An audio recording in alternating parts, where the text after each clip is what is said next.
Right, it is November 16th, so up till now it's been pretty mild here in the UK. Had no frost yet, but that's all going to change next week.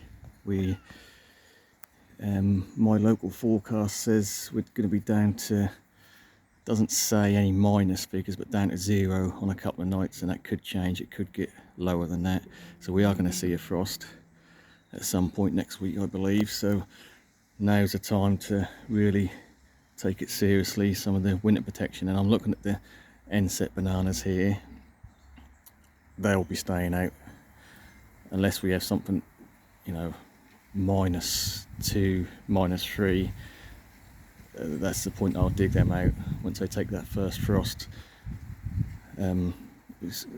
They're fine for a couple of frosts, and then, you know, they will turn to mush eventually. So at that point, you know, let nature take its course and literally let it get zapped by the frost, and that will be time to cut back and dig out. Yeah, but in general things are looking pretty good. It's going to be a bit all over the place, this video, to be honest. I've been doing a few shelters for the palms, which is the main subject of this video. A lot of stuff is still looking good. So yeah, there's going to be junk everywhere. But we can see how mild it's been when we've still got the Musa Dwarf Cavendish still pushing new leaves, and we've still got all the bed and annuals still flowering. But it's definitely a change in the air. So looking around, we've got some shelters already built. I will say a lot of this is not that you need to do this, but I choose to do it, and it doesn't bother me at all having shelters like this all winter long set up, because in a way, I mean, I try to do them so they're transparent so you can see what's going on inside. So I'm still seeing the plants, but also I know that I've done everything I can to protect certain plants,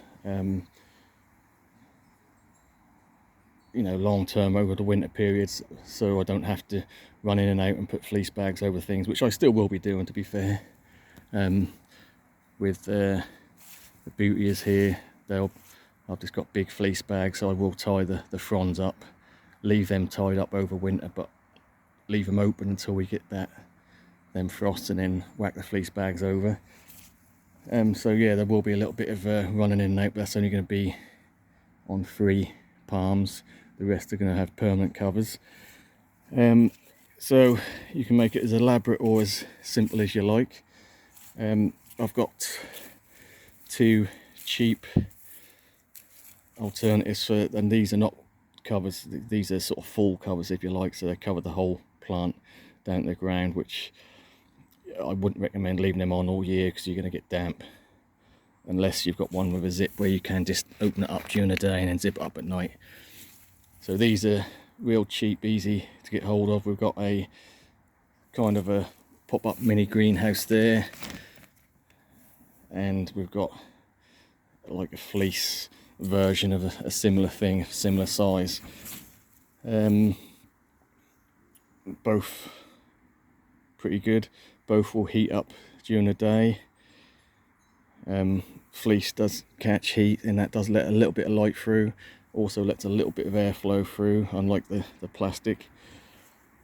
So these are alternatives. The problem with these is that this one hasn't actually got a zip or anything on it, so I wouldn't really want to cover anything up all winter with something like that. So I mean, these are good little tools, and again, for on-off situations, you know, put them on when it's freezing, take them off when it's a bit milder, not a problem. They are obviously going to be subject to wind. You can obviously get some bamboo stakes down the side and clip them on, or something similar like that, so they can be quite sturdy. You can strengthen them and whatnot, but in general, when it's really cold, you don't really get the strong winds. That's normally pretty still frosty nights. Right, so this is one I've done a very similar thing last year. So this is I keep all the roofs to my covers, if you like. This happens to be Perspex. It's a frosted but clear frosted, so it lets light in. Real simple, just 4 posts hammered into the ground, and these are sort of dahlia stakes, if you like. I think they're about £1.29 each, and they were 4 foot. Hammer them down into the ground, and obviously measure out the size of your roof. Hammer them into the ground to that measurement. Put your lid on top. Screw them on, and get some. So in general, that's pretty sturdy when they're hammered into the ground, but you will get a little bit of wobble. So I've put some cross bracing in here, or both ends, as we can see, cross bracing there. And I've also got an old polytunnel bit of tubing there, which is a cross brace there, so makes the whole structure really sturdy. It doesn't really move. That will hold up to any winds. And the icing on the cake, I had this, so I thought I'd use it. Just another one of these shower doors that I picked up free from Facebook. Cost me absolutely nothing. Literally just screwed it onto the front of the roof itself, and I just made a little support with a couple of stakes and a bit of old decking, so I can just, if I need to get in there, I can just lift that up. So that's a door effectively. I can lift it up and get access, but I don't need to, because what I've done with these, I mean, this is alright for basic cover for any sort of palm that might take a little bit of damage, or just needs a little bit of, if it's a newly planted palm or something that's took damage previous years and you want to make it, keep it looking nice, a cover will make a huge difference. It'll keep it drier, keep the soil drier, it'll keep the frost off, and keep it in good nick, or better nick than it would be just exposed to the elements. Before I put this frame up, I will say I've got a couple of sort of zone pushing palms, if you like, for my area. So we've got the Livingstone chinensis, and we've got a Nikko palm, and the Nikko palm took quite bad damage last year. So what I'm doing, or what I've done before I put this frame up, I've actually got a heat cable which is not plugged in yet. So we've got the plug end here, which is just in a waterproof case. So we've got a 5 metre heat cable, so I've wrapped half of it round the Nikko palm, not directly on the trunk, just around the soil level. So a few coils, a couple of metres there. Then I've ran the rest of the heat cable and done a couple more, wrapped it around the trunk, or round the trunk area, and again, just to keep the soil area warm around the roots, and also heat risers, so that's going to keep it frost free around the trunk and the growing point, the crown, if you like. I have got some of this fleece, it's like tree trunk fleece. It's only narrow, it's only about 6 inches wide, and the idea is with that stuff you wrap it around a tender fruit tree or whatever, and you can use it for that purpose. But for this, I've wrapped it around loosely around the palm trunks of both the Livingstone chinensis and the Nikko palm, and so it's wrapped around loosely, and so that any gentle heat coming from the heat cable will rise up, and so it's not totally lost straight away. Just sort of keeping the heat rising through the fleece area, so that just keeps that whole area hopefully above freezing. So these heat cables are pretty good. They don't get too hot, they just a nice gentle heat, so you could wrap it around the trunk and that's not going to damage it at all. It's not like Christmas lights where you could burn the foliage or anything like that. It's not going to damage foliage or cause any harm to your palm. So I've done all that before I put the frame on, obviously, just a lot easier. Right, so that's quite an extreme measure. If I was really concerned, and if I was in a really cold area or a lot colder area than this, then this whole thing would be boxed in, and that'd be a different situation. I'd, you know, look into, you know, boxing the whole thing in, not airtight, but, you know, pretty insulated, and have a small heat or something there. But I'm not going to go down that route. I'm going to try and keep these palms tough as we can. Right, so again, forgive me for all the mess. Here we go. My missus said this is overkill, and it probably is, but I had the old poly frame, and the cover was long gone, ripped up and cut into pieces, used for other things. So I got one of these clear tarps from Temu. And I will say I got quite a good deal on this. I got an offer there. I mean, if you are on Temu, you know this, they constantly send you offers. But I think this is at the moment down for about 40 quid. This is a 4 metre by 3 metre clear tarp. And normal price is about 40 quid, and I got a deal on it anyway, and I got it for about 7 quid. So for 7 quid, I wouldn't pay 40 quid for this, to be fair. So that's really thin. But I did have a smaller one of these last year, and it does hold up to the wind quite well, to be fair. It probably does rip easily if there's any, you know, sharp objects or anything, but in general, for the wind, if it's battened down properly, that'll hold up all right. So yeah, so we've got a 4 metre long polytunnel frame, which I've just plonked over against the fence. Why have I done this? Well, because I've got a couple of palms I want to protect, obviously. So we've got Washingtonia robusta. So again, this is not a full, by any means, not a full polytunnel. This is just a cover over the top of the frame. So we're open at the sides, all the way around, and the ends are open. So we're maximum airflow. It's not designed to trap heat. It's designed to keep the rain and frost off. So we've got the Mountain Queen palm here. So this is the Santa Caterina mountain form of Cyagus romanzoffiana.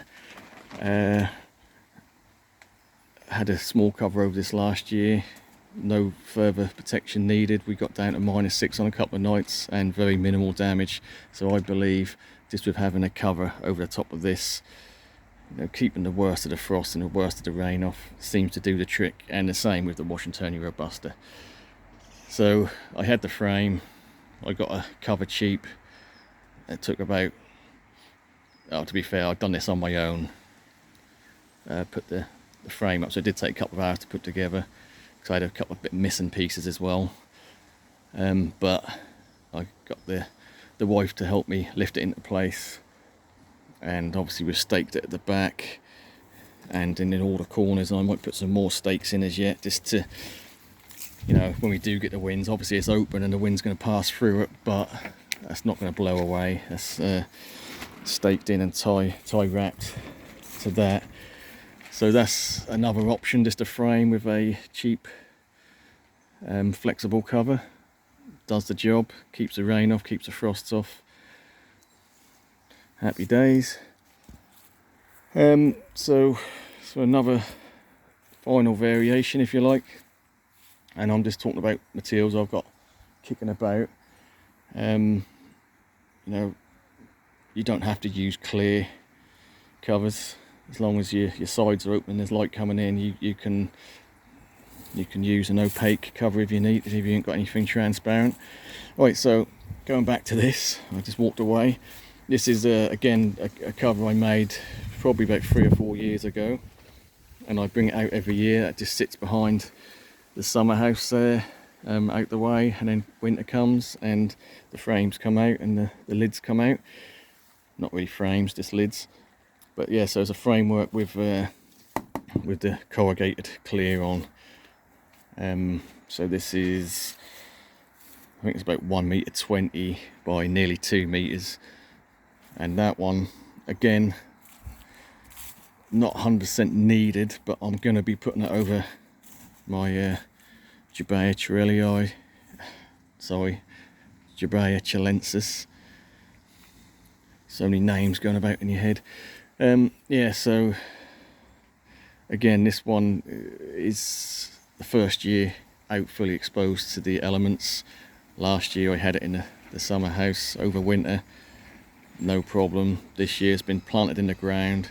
That's done quite well. It pushed out, opened three fronds, and it's got a spear in the centre. So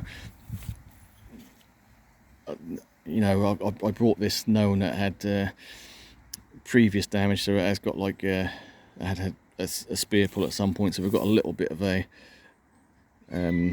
cavity there maybe where rain could get in, and then you get a frosty night and that's going to freeze and cause all sorts of problems. So I could have done it on a small scale and just sort of again covered it over on the sub-zero nights, but I've chosen to get a solid structure over it all winter long. So again, I know it's not for everyone. People say, oh, I didn't, you know, I want to enjoy my garden all year round. Good, I still enjoy my garden all year round, but sleeping safely, knowing that I've done everything I can to protect my plants. So I'm not going to be complaining that I've lost plants, because if I've protected them and you still lose them, then that's not the plant for you. If you haven't protected them and you could have done, you know, that is on you. You could have done more to protect it. You'll never know, because that plant will be dead. Anyway, so yeah, it doesn't bother me at all these frames. I've got a lot of covers and frames about the garden. It's winter time. I'm at work all day. I don't really see the garden much. We sit in front of our house. We don't overlook the back garden as such, so no one sees it. I'll have as many frames as I like. It doesn't bother me at all. Right, so again, we've got this corrugated roof which I've measured out and knocked some stakes in. And I will say these ones are a little bit more heavy duty stakes. Oh, I just broke the tag on them. They were £2.79, them ones, and they were 6 footers. I did get some 7 footers which were £3.29, so you know, not expensive. Not expensive at all, and you can get them from your B&M, or I think I got some from B&M and some from Cherry Lane Garden Centre. Similar price, whatever size you want. Yeah, so I'm going to get the lid. Again, I've got that corrugated roof lid to go on here, so I've measured it out, knocked the stakes in. So all I'll do is lift the lid on, again screw it in to the post, so the lid's not going to come off flying in the wind. And also I will put some cross bracing from diagonal from top post to bottom post, so make it nice and stable. So that's not going to go anywhere. I've done this in the past for several years, and even with some really nasty winds and storms, never had an issue, never lost anything, you know, nothing's fell apart, nothing's collapsed and damaged any plants, never had an issue. There's really good, strong, solid structure. So yeah, so the roof's going to go over that, and from that I've got another one of these Temu tarps, clear one. This is the better one, this is the really thick stuff. So I've got another one that size, which is 2 meters by 3 meters. So what I'm going to do with that is, from the roof of this cover, I'll screw it in with eyelets from the roof, and then I'm going to diagonally pull it down to the front here, so this whole centre bed will have a clear cover over it, just to protect. Again, I'll go through it again, because I know some of you may be new, some may not, but I've got some fairly tender palms in here. I mean, some palms I wouldn't be too concerned about. We've got a little sable minor there. I think that's McCurtain. That would survive winter no problem. But some of these want really to be kept dry, so a lot of these palms were rated easily way lower temperatures than we get in this area, but that'd be on the dry side. So we've got a little palm here, which is the I nearly forgot the name of it, Triphanix campestris. So that's gone in this year, so, and that wants to be one of these palms that will be kept a bit drier over winter. Same with the palm here, which is my brain's gone dead. Nanoops Richiana. So that's the Missouri palm, or Afghanistan palm. This has been out in the front garden for 3 winters with no protection and survived, but it hasn't grown well because that sort of got smothered out by other plants. So I've moved it here now, but again, very cold hardy, but just doesn't like wet winters. We've got Brahea edulis here. So this one did spear pull and lost all its foliage a couple of winters back. Don't want that to happen again. It's come back nicely, so this is why I'm protecting this area. We've also got a small Brahea super silver, and we've got some sable riversides either side there as well, which, you know, would benefit. Very cold hardy palms again, but would benefit from just being kept a bit drier and, you know, stopping that frost building up and damaging the leaves as well. So that's why I'm putting a cover over here. So again, not necessarily needed, but do I want to gamble it and we do get a bad patch? And, you know, I'll be kicking myself if I did lose some of these palms, because they're not easy to replace, some of these. Again, that's the game you play when you sort of grow half hardy stuff. But again, I think if you're going to invest in a plant, give it all this, you know, give it every chance to survive. That's why I choose to do it. If you don't want the hassle of doing this, and I don't find it a hassle. I enjoy doing this sort of thing. You know, I like being out in the garden, I like being outside, I like messing about and building stuff, so it's all fun and games for me. But I can understand some people might see it as a chore and not want to do it. Then yeah, stick to your Trachycalpus fortunei and your standard palms like that. I like to grow something a bit different. So yeah, so this is just a few of the things I'm doing to protect. Again, don't go down the route of chucking a fleece bag on a plant and leave it on all winter, because that won't do it any good. You might get away with it one winter, you might get a cooler, wetter winter the next year, and that will just rot away. So I mean, this is why I like the route of covers, where you do it once and it's done all winter. Each to their own. I'm going to carry on. I've got a few more bits to do. Obviously I've got to just finish this centre bed, and then I've got a few Aeoniums out the front, which I meant to dig out a few weeks ago and I haven't done, so that needs to be done before we get that frost. Right, we'll leave it there. Thanks for watching. I know that is all over the place, this video, but at least that might give any people who've got any questions about, you know, do I need to or do I want to cover my palms? Well, again, personal choice. You don't have to do anything you don't want to, but, you know, you're rolling the dice. If you have got a palm that, you know, would benefit from being protected, then why not protect it? Don't complain when it dies on you. Right, again, thanks for watching. We will catch you on the next one.